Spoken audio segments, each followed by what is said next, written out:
హన్మకొండ జిల్లా సాయంపేట మండలం మైలారం గ్రామానికి చెందిన నూనె తిరుపతికి గత 5 సంవత్సరాల నుండి వ్యవసాయ భూమికి సంబంధించి హద్దుల విషయంలో గ్రామ పెద్ద మనుషుల సమక్షంలో పలుమార్లు పంచాయతీ జరిగింది. అయినా కూడా తిరుపతికి న్యాయం జరగలేదని మనస్తాపంతో మంగళవారం రోజున పురుగుల మందు సేవించి తను చెల్లించాలనుకున్నాడు. తిరుపతి మందు తాగిన విషయాన్ని గమనించిన భార్య హుటాహుటిన పరకాలలోని ఓ ప్రైవేట్ ఆసుపత్రికి తరలించారు. ప్రస్తుతం తిరుపతి పరిస్థితి నిలకడగా ఉందని వైద్యులు తెలిపారు. తిరుపతికి న్యాయం జరగాలని వేడుకుంటున్నాడు. తిరుపతికి 2 కుమారులు, భార్య ఉన్నారు. దాని గురించి బాధ తట్టుకోలేక పాయసం తీసుకున్నాడు.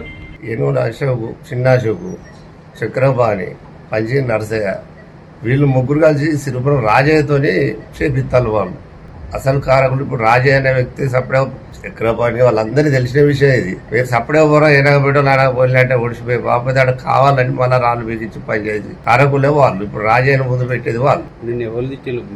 చక్రపాణి తిట్టిన బాయ్ ఇక్కడ నాకు గుదరే పలుకుంటే నేను పనిచేసి పెట్టుకుంటాను. మరి నాకు గుదరే పలుకుంటే అందరికి పోయినారు